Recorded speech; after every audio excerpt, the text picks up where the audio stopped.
Sunny, I'm going to address the elephant in the room. Okay.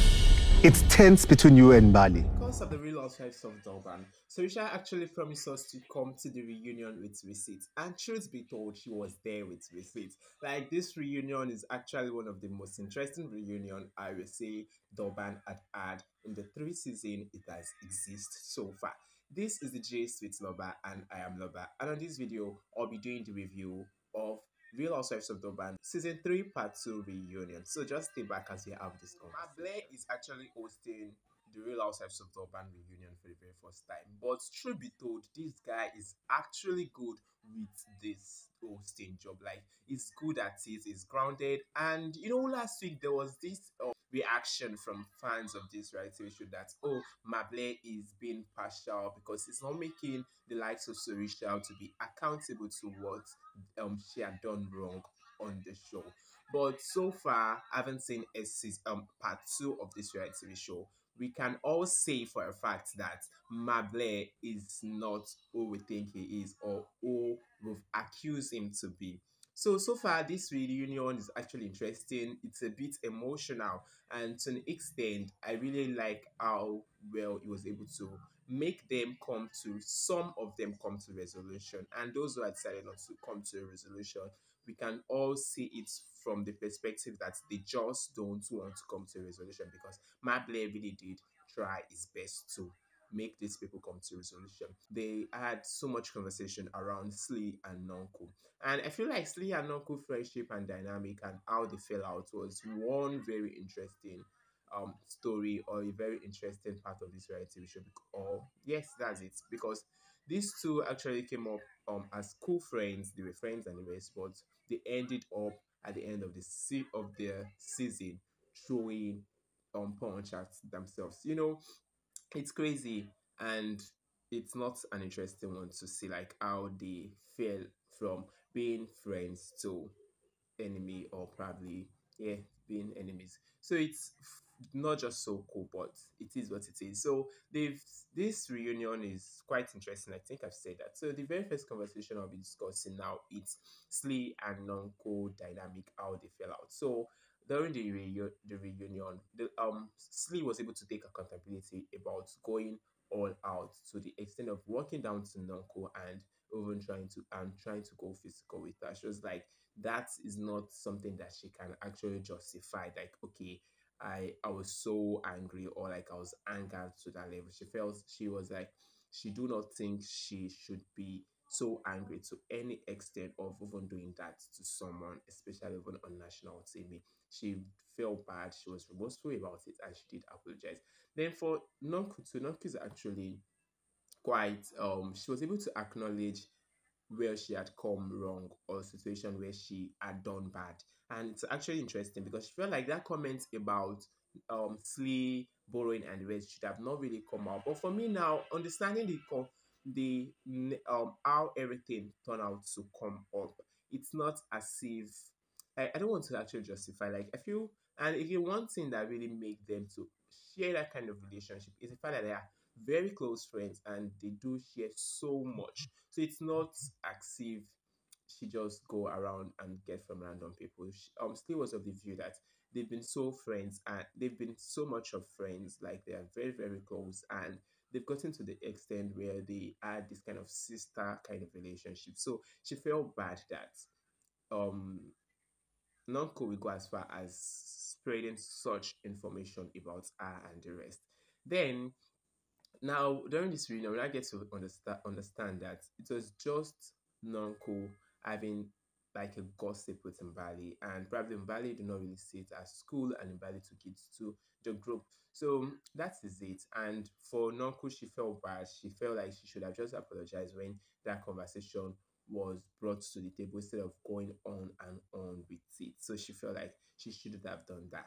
Then Mablerh should have just let things just stay back. But I feel like it was just him being the host and doing justice to what he's supposed to do justice to.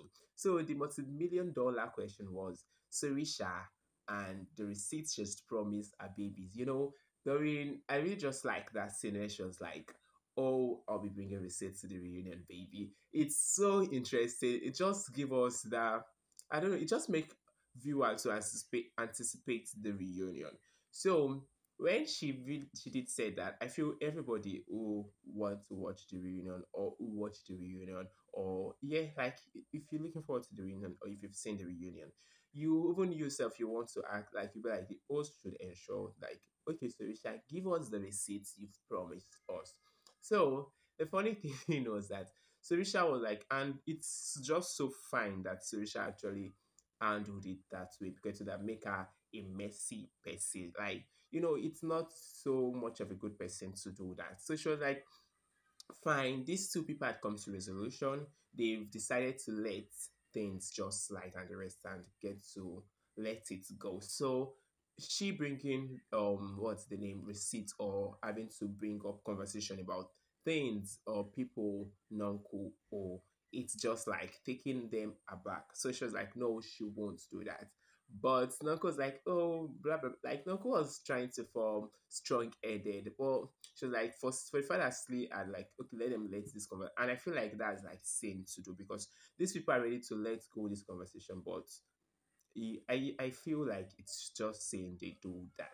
So that's that for that. But for Sane, I feel Sane is not sane. Like, when you want to pronounce her name as like an English name, it's sane. But she's just opposite of that because I don't understand who apologize and still like it's just so crazy. Like Sane is not. She's out of this world.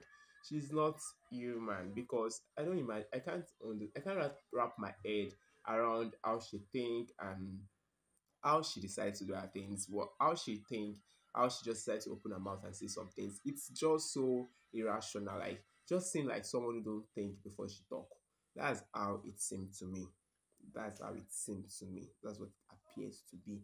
So that is that for Sane. Which other conversation do we have? Then the Jojo and Annie situation.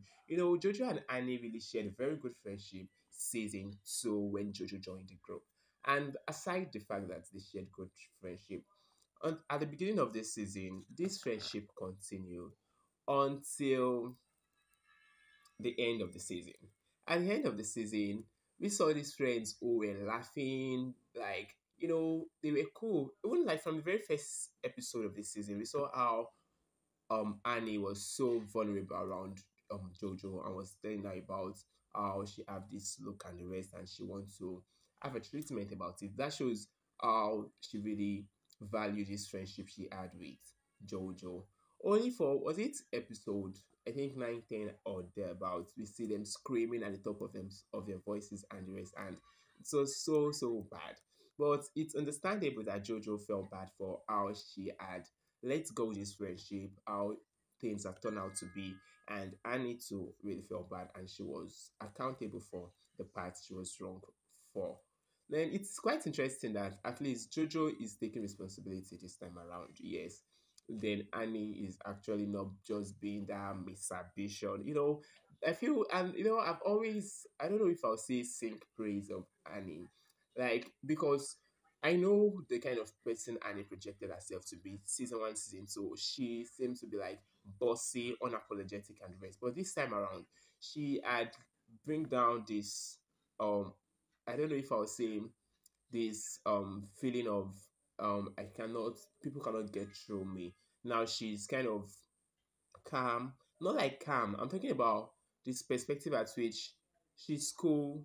She's now apologetic about things, and I just feel she had grown to be a better person compared to what we saw or who she projected herself to be season 1 and 2. But it's an interesting one, and yes, that's all I'll be saying for Real Housewives of the Band. Bye for now.